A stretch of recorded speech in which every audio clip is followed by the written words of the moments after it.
Hi everyone, this is Shalu Kumar again from ONTC. I'm an experienced OSCE nurse trainer for the NMC OSCE exam in UK and also the lead trainer for OSCE nurse training Cambridge. In today's video, I am going to be bringing you another OSCE station for your adult NMC OSCE exam. So if you like my videos, please press the like button now and subscribe to my channel. Okay, so in today's video, we're gonna be looking at one of your other evidence-based practice stations. So you've been all asking me to do this topic, which is bedside handover. Okay, so you've been asking me to do this one, so I have managed to do this one then. So we are going to be looking at the topic of bedside handover, nursing handover.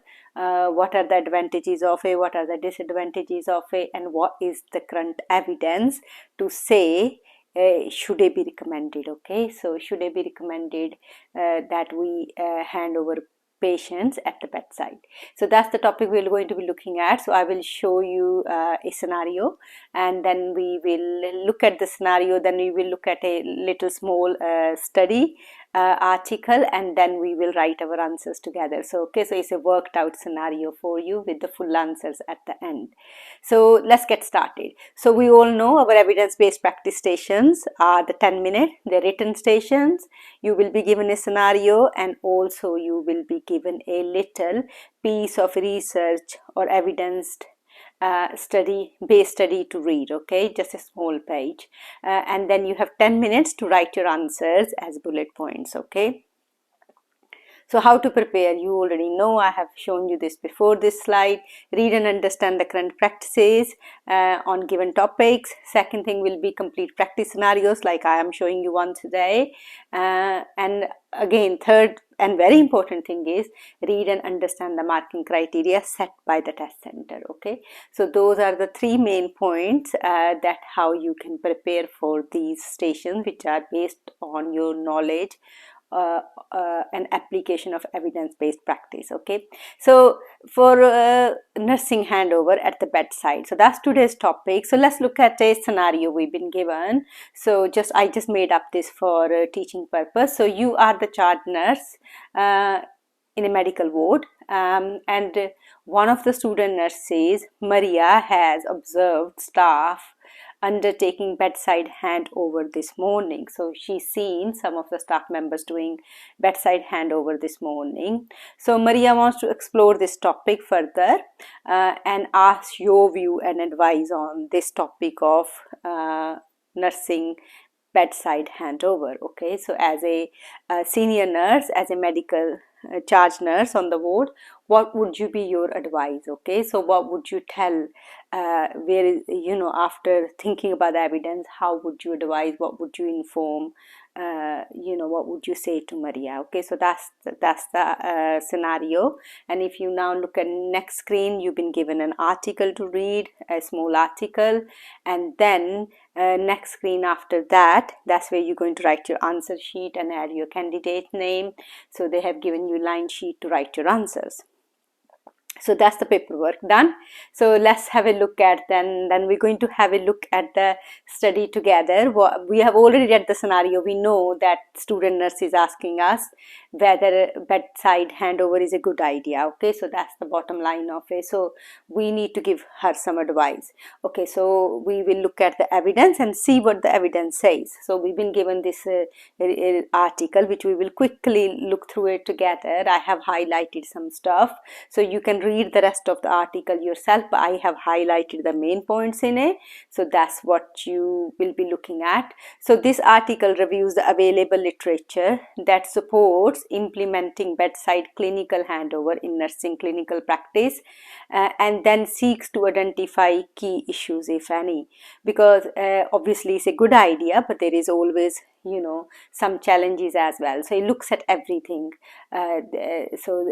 This review looked at the available literature so far. Okay, so if we then there is a lot of it talks about the method they use, they talk about the background and everything in it, and then if you look at the conclusion, what the result and conclusion was, that the results, so I have just highlighted some points for you. I'm just going to read those ones. So research has shown that adult patient and nurses both prefer handover on the bedside. Okay, so that's one thing, rather than anywhere else. The nurses were more concerned about the confidentiality issues than were the patients. Okay, because as nurses we always think about patient confidentiality. That's our first preference. We always think about it. So nurses are more concerned about that it might break patient confidentiality if you handing over sensitive information over the bedside. Patients are less bothered about it. Okay, so that's what he says. There are other things he highlights. You can see patient prefer to have a family member, carer, or friend present, but nurses don't think that's important. And also patient like only two nurses, the one who's handing over and the other nurse who's going to take over from the previous nurse rather than the whole nursing team. And also it tells you that it increases patient confidence in their care. It's a two-way communication tool, and it does improve patient participation in their care and the safety. So this tool was strongly supported. Okay, so the use of the structured tool is strongly supported, but obviously however, the implementation of bedside handover is challenging in clinical practice, as we know, with the issues of confidentiality and everything else. So we need to further develop the design and process of bedside handover. So if we can further develop the design and process of bedside handover, then it can improve its implementation of this tool. Okay, so it's a very much important patient-centered safety tool, but we can improve its implementation. It means we can improve its use, how it's used in clinical practice, if we can just develop its design and process further. Okay, so that's what the study is concluded. So how do we read that? We read the main things in it. So how do we go ahead now put this into our points? So let's look at the next screen. So I have just changed the language, some of the points, and try to pick up the concluding points from the study and then write them as my answers. So the first thing is candidate name on this sheet, so make sure you write your name. And the next is you will write that I have read the article summary and conclude that bedside handover is an effective tool. Okay, I write my recommendation, effective handover tool. I write my recommendation to Maria in bullet points below. Okay, so that's what you will do. First thing is, I will tell student nurse Maria, I will inform Maria that evidence suggests adult patient and nurses both prefer handover at the bedside rather anywhere else. Okay, that's the first thing, they both prefer it. Second thing is, I will inform Maria that most patients find bedside handover beneficial. We know that, and as they feel involved in their own care, and it supports two-way communication, okay, between patient and nurses. So it is definitely a very good tool for that. Third thing is, I will tell Maria that patients prefer to have a family member, carer, or a friend present, and to have two nurses rather than the nursing team present at the bedside handover.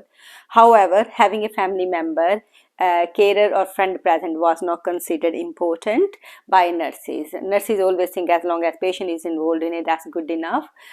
So yes, so it's not considered important by nurses. Fourth point is, I will explain to Maria that while patients don't mind having sensitive information handed over quietly at the bedside. Okay, so they don't mind if you hand over their sensitive information quietly at the bedside. Nurses show a strong preference, but nurses show a strong preference for handing sensitive information over verbally away from the bedside. So as a nurse, that's always your preference, that you want to hand over sensitive information away from the bedside. Okay, rest of the handover can be done at the bedside, but you may like to, nurses have strong preference that they hand over sensitive information verbally away from the bedside. So that's that point about it. So next one I will advise to Maria that if the process and design of bedside handover can be developed further, because we know there are challenges at the moment. So I will advise to Maria that if the process and design of bedside handover can be developed further, it can improve the implementation of this important patient-centered safety initiative in hospitals. Okay, so we can definitely start using a lot more, and we will be using a lot more, and it's always a good idea to improve the process and design. So that's the point is about that. So that's how I write my answers for this topic. So the top tips, again, for any written station, make sure your handwriting is clear and legible. Second thing is, make sure that you do know what current practice is, that you understand the current practice in this topic. And third thing is, make sure you do look at your marking criteria, because it does give you guidance, so how to write your answers. So those are, and the fourth one is, make sure you practice with a timer. Even though it's a writing station, you need to be confident that you can write this in 10 minutes in your exam. So those were the 4 top tips today. So I hope you like my videos, and then if you do like this one, please press the like button now and subscribe to my channel. You can also email us at oscenurstraining@outlook.com, and also visit us at our website, which is oscenurstraining.com. We provide both online training, face-to-face training, and also some simple modules if you just want to do a mock exam, or you just want to practice your clinical skill, or you just want to practice your API skills. So API stations. So everything is available. So do have a look at our website, and I will soon be back with another video for you. So bye for now.